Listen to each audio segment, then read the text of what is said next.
Welcome to Live DAF, your online DAF Yomi Shir.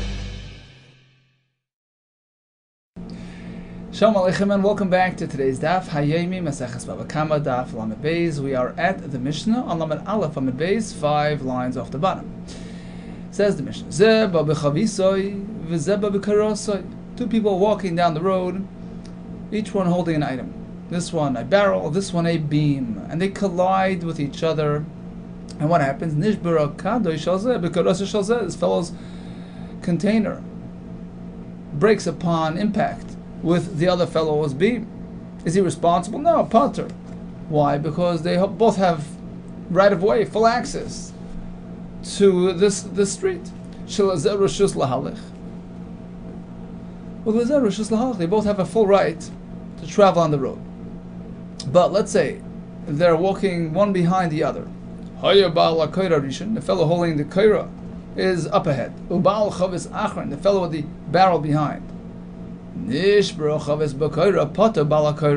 So in this case, if he collided with the fellow going forward, so the chavis now broke upon impact with the kaira, the fellow with the beam is totally absolved. Not my fault. What are you doing? Bumping into me. But if the fellow walking ahead with the kaira suddenly stops and he's standing in the street, and that facilitated this collision, so then he's chayev, because what are you doing standing in the street? No standing zone. But if you forewarned the fellow behind, say, hey, 1 second, stop, he put on his hazard lights. If you told the fellow behind, hey, 1 second, stand, I'm pater. In this case, he's pater. The same halacha in the reverse. If the chavis is first and the kaira is behind, but now it goes the other way around. The chavis is going forward, the kaira behind. Nishbara chavis b'kaira chayav. So if somehow the kaira went smashing into the chavis, which is up ahead, the baal kaira is chayav. But v'im amad baal chavis pater. If the baal chavis suddenly made a short stop, and the kaira came smashing into him, he's pater. But if you forewarned the baal kaira, 1 second, I'm stuck, hold on, stop. And then he comes crashing into him, chayav, he has to pay. So basically it's the same idea, just in the reverse. The same exact formula would apply to two individuals traveling, this one with a candle, this one with flammable material like flax, and they collided, they ignited. So the same idea would apply, it depends whose fault it is. What if he harmed his wife during marital relations? Is he responsible or not? Since he's allowed to, so that in itself is reason for exemption. Or perhaps he should have paid closer attention, be more gentle when he interacted with her physically. Amar lei, so he responded, we have a Mishnah that says it's okay, you're not chayiv. Two people on the street, both fully permitted to walk the streets, and therefore they're pater if any damage occurs by a collision.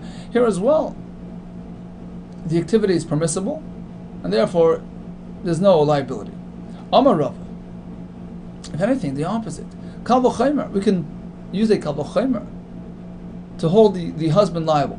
Uma yar is the forest, the classic case of the halacha of galus. A person kills somebody unintentionally, b'shoigig. He goes, to the Ir Miklat, to those cities of refuge. He goes to the galus, and the classic story is Yar, because that's the case in the pasuk. He encountered him in a public area, in a forest. So my Yar shelazeh lushus nichnas, v'zeh lushus nichnas, or each fellow, Reuven who killed Shimon, and Shimon who was killed by Reuven, both went in there with full permission. Nasa k'misha nichnas lushus chaveirei v'chayev. We sort of considered as though Reuven walked into Shimon's property and killed him. Right? The fact is, we hold him responsible. It's as though he encroached on Shimon's property, even though he didn't really. Certainly in this case with the man and wife, he went into the other person's domain. Loikoshkin, of course, he should be held responsible for any harm or damage. No, so that's a strong kasha. What about the Mishnah? We had a raya from the Mishnah. Both people on the street are there with full permission, and therefore they're pater for any collision or damage. So why would that be different than the case of Tashim Shamita, where you're suggesting that he's chayav for any harm caused to his wife? Well, big difference. Hasam tarvayu kadadininu. In the case of the street, they're both sort of on equal footing. They're both walking down the street. They're both doing a maisa. They're walking, and there's a collision. Nobody's at fault. Hacha iu kavid mas hiloi. As opposed to the story of the husband and wife, he's the one actually doing the act, so he's responsible. She's just being passive, so he's the one that's considered the perpetrator. What do you mean? With respect to man-woman relations, there's no contribution on the part of the isha? She's not considered taking part in the act. But the pasuk regarding arayos, improper interaction, says both the man and the woman get cursed because they're both involved. Well, says the Gemara, to a certain extent they're involved hana regarding benefit, tavai isla, they're both experiencing it. Iu masu, the covet, in terms of the actual physical act, he's the one doing it, and therefore there's no, you can't compare it to the case of the Mishnah, where they're both equally active and therefore they're both equally patur.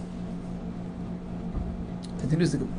Here comes that famous halacha in the name of Reish Lakish. They poured two animals in the street, right? Two cows. Achas ravutza, achas malechas. One happens to sit down for a rest, right? In a no stopping zone. Achas malechas.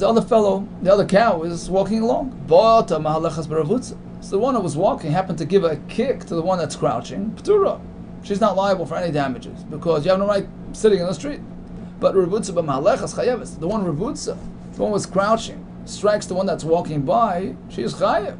That's Reish Lakish's chiddush. Leiba b'sayele, perhaps we can prove this point from our Mishnah, which says Haye ba'al koyra rishon u'ba'al chaves acher. The koyra is first, the chaves is behind.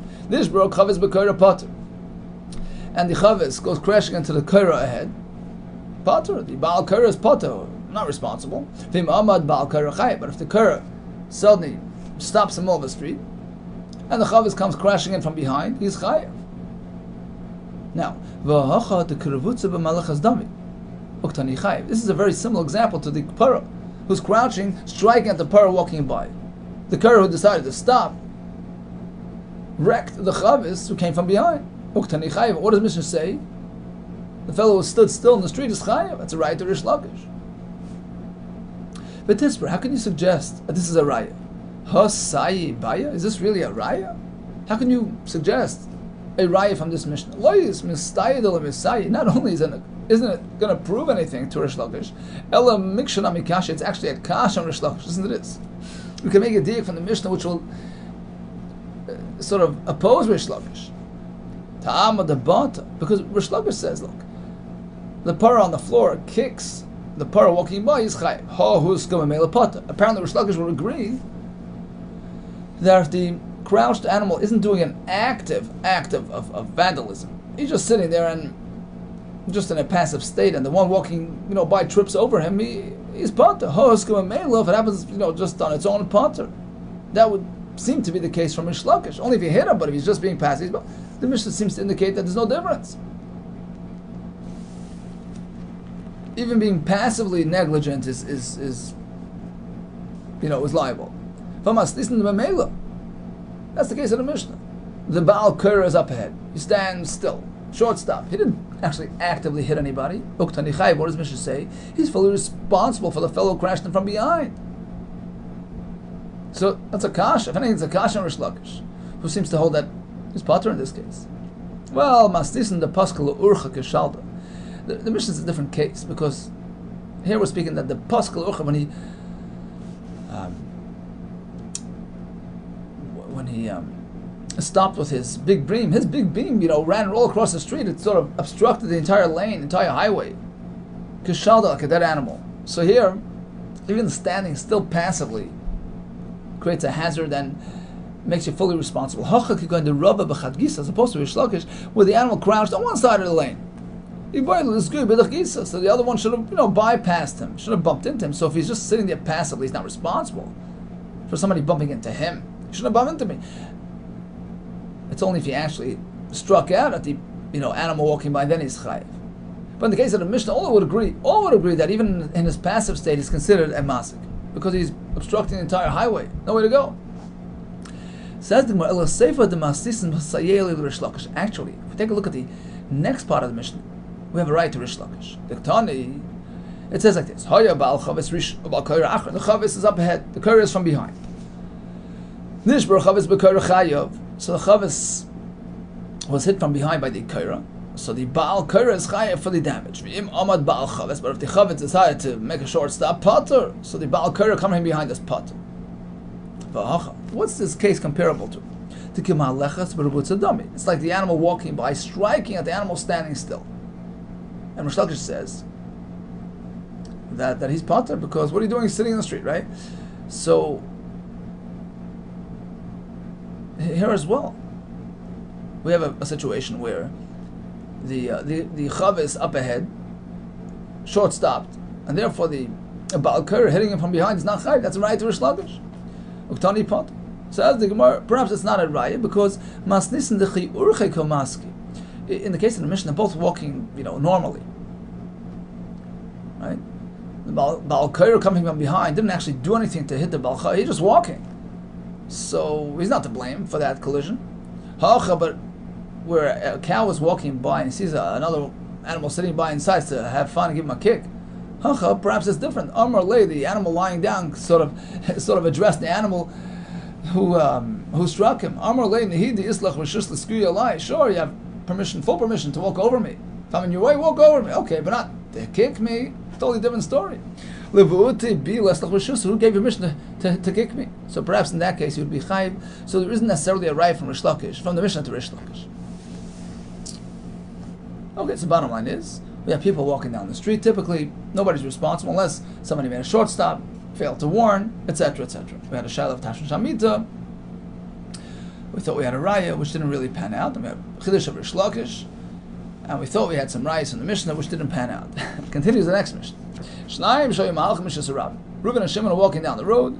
Echad rotz v'echad mahalech.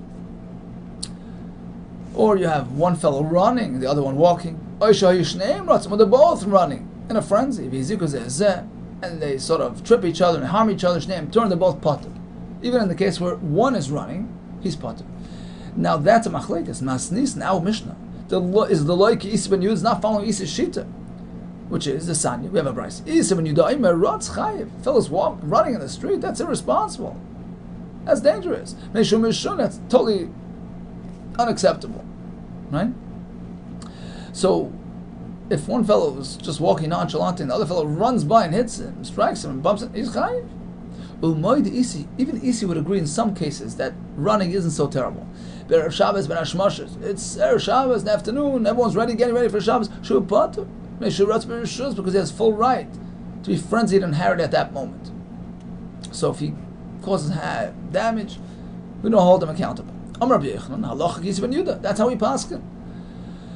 And unless it's Erev Shabbos ben Hashmashos, you have no excuse for running in the street. Is that so that Rabbi Yehuda paskins like Isi? But Rabbi Yehuda tells us elsewhere, halacha kistam Mishnah, you meant to adopt any anonymous Mishnah. And what does our Mishnah say? Different than Isi. Even running, not so terrible. A fellow is running. Oh, you show your name, with the bolts running down the street. If they cause damage, they're both potter. Well, it says the Gemara Masnisin Be'erev Shabbos ben Hashmashos. When the Mishnah Bayas says running is not so terrible, again, we're speaking about the moments before Shabbos. And even Isi would agree in that case, the special dispensation. How do you know the Mishnah is speaking about Rav Shabbos and Hashmash? There's no mention of that in the Mishnah. Take a closer look at the Mishnah. The Mishnah says, "Are you sure name Ratzim? They're both running, they collide. Petura. Why even mention this case? It's so obvious. Why add this additional case? If even in the previous case, where one fellow is running, so he's the deviant, and still he's potter. Why even discuss where they're both running? Rather, you have to reinterpret the Mishnah in a way which works with the Isi. We start with Echad Rotz Vechad Mahalach Potter. even when there's a single fellow running, and he strikes at the fellow walking at his leisure, he's potter. When is that correct? Only once a week. But during the weekday, there's no excuse for running. But another exception, if they're both deviating, they're both running, then they're both accountable. Even if it's during the weekday, they're potter. I'm running, well, you're also running. And therefore, they're both equally responsible and they're both potter. So bottom line, all agree, Erev Shabbos ben Hashmashos, you're potter. All agree if they're both running, the perpetrator and the victim both running, they're both potter. In the case where there is one fellow running and it's during the week, Mishnah says you're still potter, it's not so terrible. Whereas Isi holds, running, you're fully responsible. Omar Mar, so let's go back. Umoide Isi ben Erev Shabbos ben Hashmashos, all agree, if it's Erev Shabbos, busy preparing for Shabbos, you're running, you're coming, Shu potter, Neshirotz Bereshus, it's okay to do that. Asks the Gemara, Erev Shabbos, what do you mean Bereshus? Why is it acceptable to be in our? Kid Rabbi Chanina, Rabbi Chanina told his Talmidim, Boy, come with me, we'll go greet the Shabbos queen. Boy, v'neitzei l'kras kala malkasa. Family some had a different girl, l'kras Shabbos kala malkasa. Rabbi Yanai Masatif, he would wrap himself with, adorn himself with royal clothing for Shabbos. V'koi v'amar, he'd get up and say, Boy kala. So, yeah, to get there in time for l'chadaydi, you got to be prepared in advance. So we understand time is tight, hours late, and people run and come and fro. So therefore, there's a heter at that moment. Continues the Mishnah. Okay, a fellow's chopping wood in the street, not meant to do that, and a splinter, goes flying into somebody's private property and is massive. Or the other way. He's in private property, and the spindle flies into the street. Or he's standing in his backyard, and his splinter goes and flies into the next door neighbor's backyard. He's chayiv in all cases, and what's the point of mentioning all three cases? Each one has a chiddush. It's richa. We only discuss the case of cutting hair and hitting in the street. Of course you're responsible. You should have been careful. There are people walking down the street. Well, let's say the other way. The reverse. He's in the street cutting, but it flew into the private fellow's backyard. It's not so common that people are there in the landing zone. So perhaps in that case, we don't hold him responsible. Now, had we only discussed this case, where he chopped in the street and he struck in the Rishus HaYachad, I would say there he's responsible because who gave you permission to cut wood in the street? So the launching pad is unauthorized. But in the reverse, if he cuts in the private area and he's striking in the Rishus HaRabim, he had full right to chop in his private backyard. So perhaps in that case, we don't hold him accountable. That's why we mentioned all cases. Yep, in all cases he's accountable. If we only discuss both these cases, I would say, yeah, for sure, I understand why he's chayiv. Each one has an element of guilt. In the situation where the spindle flew into the street, you should have been careful. Expect the crowd to be there. And the other case where he cut in the street, because he had no rishus to cut there. So in both cases, an element of strong guilt. However, where he's cutting in this place, in his backyard, and it strikes in the other fellow's backyard, you have both elements are not there.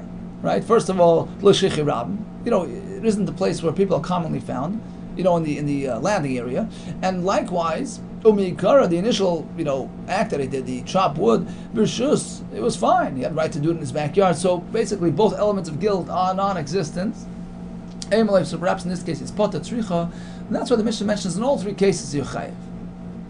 Tanarabban, hanichnas lachanusa shel nagar shel Birshus. A person walks into a carpenter's store. Okay, his shop, without permission. He didn't know he was coming. He walks in, v'nitas abakas, and suddenly a wood chop, a splinter, comes flying. V'tafchal panav, and hits him in the face with mace, and he dies. Potter, carpenter's potter. In the sefer of the Bryce, in the next case, we have a fellow who walks in with permission. He knew he was coming on an appointment. If this happens in this type of situation, then the carpenter's chayiv. You should have been careful. My chayiv, what does that mean? He's chayiv. Chayim b'dal dvarim means to say he has to pay all those payments. He has to pay damages, pain, deductibles, etc.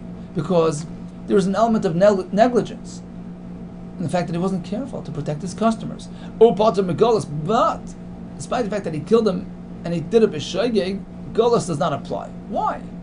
Again, that's that classic example, yar, right? The forest, he killed in the forest, which triggers the golus process. This is similar to the yar. Why? It doesn't have the same elements as the yar.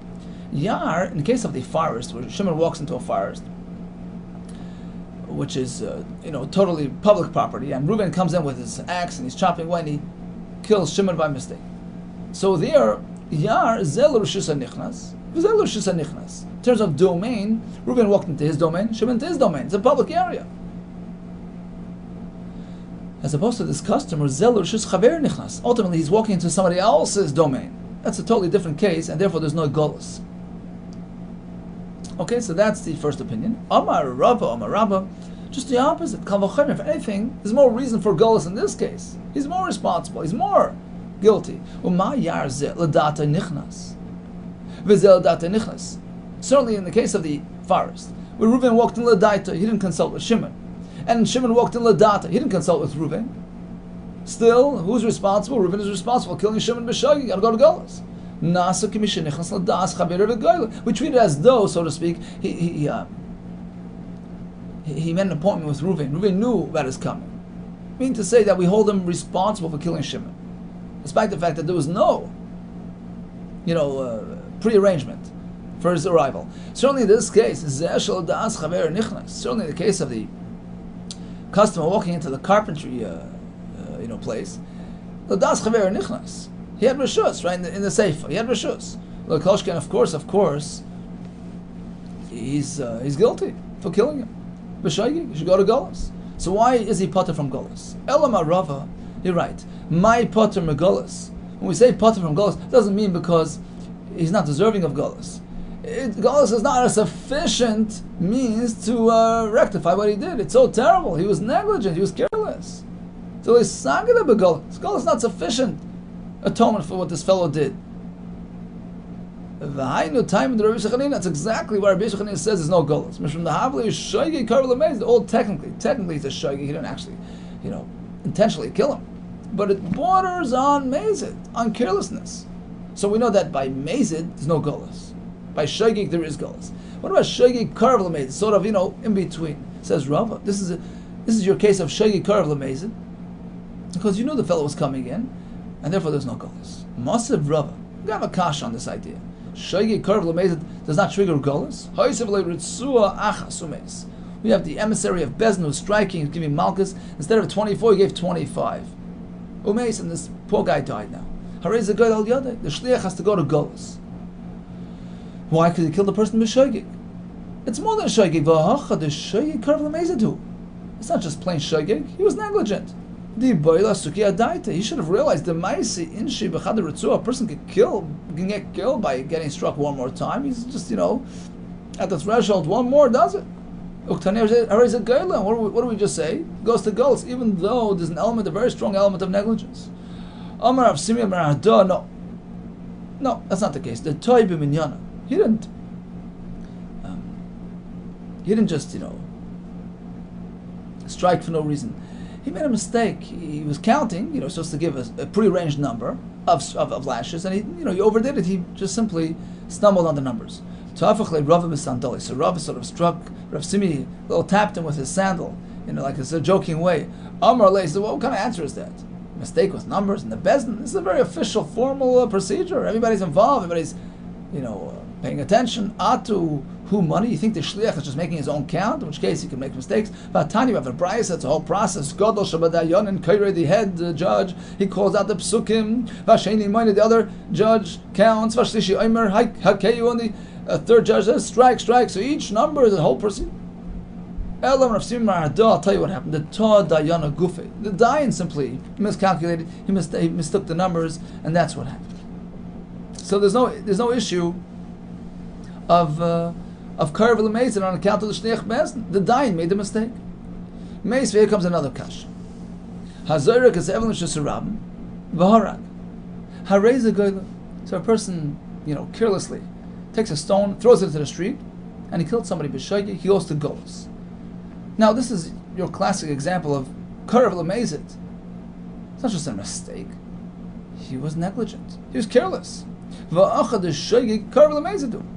He should have known good and well that there are people walking down the street.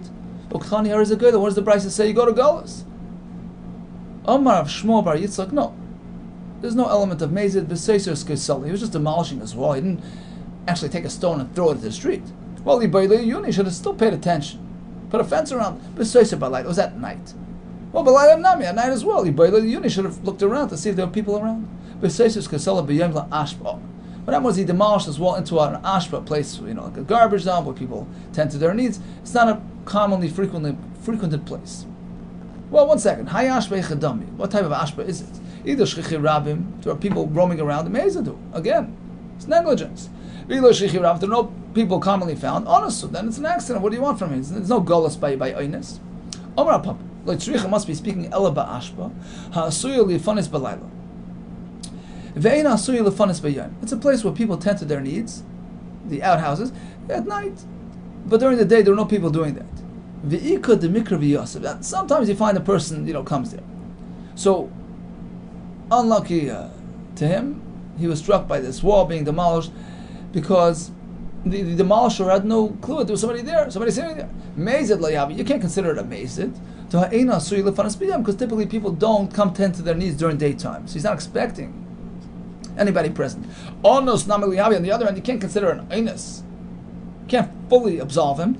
Because at times people do come by day. So it's sort of like a gray situation, therefore he goes to Golas. But it's not a curve lemez, and therefore it's not a kasha on Rama. Okay, so according to this version of the Gemara, we have the Brisa, a fellow entered the Chanuse Shel Nagor, the carpenter's shop. He was struck by a thing, he died.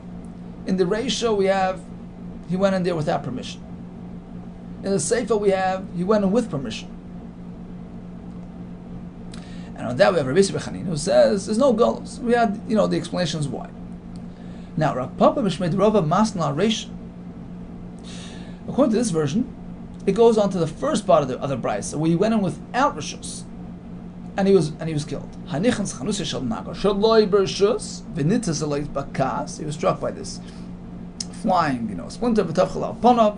Umay's potter, the carpenter's potter. On this, we have the halacha on Rabbi Yehuda. He's potter from Golas. Chayiv babadvar, although he has to make those payments, but Golas is no Golas, so potter megolas. Okay, end of story. Now, man the masnala seifa. The more explain now. The one that learned, that applied this halacha on this second part of the Brisa, meaning the first, version of the Gemara, that in case number 2, where he entered with permission, we say there's no Golas. Certainly in the ratio, he entered without permission. Certainly, there's more reason to absolve the carpenter. Or man the masnal ratio. However, according to the next version, the most recent version, that the P'tur of Golos applies to the ratio where he went in without permission. So there we say the carpenter is potter. Avala safe, but perhaps we can make a diak that only the ratio works, but in the seifa it would change. Avala seifa kiva de b'rishus chayiv Golos, since he went with permission. The fellow should have paid attention, should have expected him, and he goes to Golos. Asks the Gemara, mi chayiv Golos? Really, is Golos in this case? Vatanya, the Brisa says regarding a blacksmith shop. Hanichans chanus shel nafbach. He walks into a blacksmith's, shop. This time, instead of being wood, it's these sparks flying. Hits him in his face. Umeis, and he dies potter. The blacksmith is potter. Even if he had permission, it was a pre-appointed entry. So why would it be potter in this case? Right? According to you, that if he was nichnas b'rishus, it's chayiv golas. So why is he potter in the case of the blacksmith? Well, here it's an exceptional case. Thu May was speaking that he wasn't just a plain customer; he was a student. B'shulya the nafch, he was a student studying by this blacksmith, and therefore the blacksmith is potter for striking at him. What do you mean? Just because he's a student, you can kill him? Surely the nafchi lemiktal kai is meant to die. What do you mean? Ksharabba misar beilotzes. Yeah, because the teacher here is trying to get him out and he's refusing. So, ubashim the rabbi misar beilotzes lemiktal kai. What do you mean? Just because he's meant to leave, he has a right to kill him? Because sabar yotz, he thought he left. He told him get out, right? And he says, okay, he must have listened if he's my student. So he didn't expect him to be there anymore. Well, yachi acher nami. So then, why specifically a student? Any person walks into the blacksmith's shop and is ordered to leave, the blacksmith naturally expects him to leave. It doesn't expect him to be there anymore. When he continues with his, says, well, no, acher, regarding a stranger, that's different. Leslie imasa the rabbi. He has no fear. He's not awed. He's not intimidated by any master. So just because he told him to leave doesn't mean he left. Hi, Islam, so the rabbi. But the student who has this natural, fear of his master, so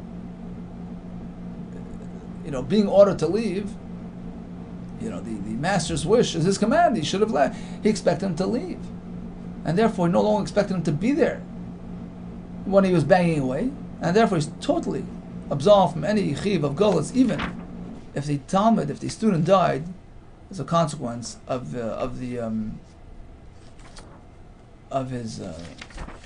work there, of the sparks line. Okay, let's just recap today's daf. We had the first Mishnah, a bala chavetz or a bala kairo collided. Who's chayiv? All depends whose fault it is. We have Rish Lakish's halacha, 2 animals in the street. The one that's mishan is chayiv. We have the fellows walking along and there was damage done. So according to the Mishnah, even if there's a fellow running, we don't consider that to be a reason to obligate him and hold him liable for any damages that happened to the other pedestrians.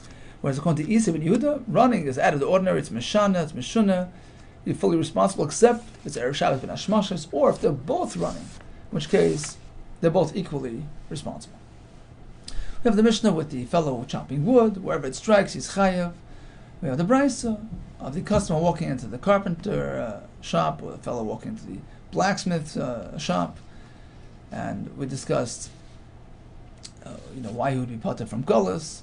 We had several reasons, and the interesting chiddush here with the student that typically the boss wouldn't expect his customer to leave at moment's notice, but when it comes to a Talmud, he assumed that he complied, he's no longer there, and therefore, even if he was aware of his presence, but now he no longer thinks he's there, and therefore he wasn't careful, and even if there was a misa, there's no chiv gullus. All the best to you, and Atzlacha Rabbah.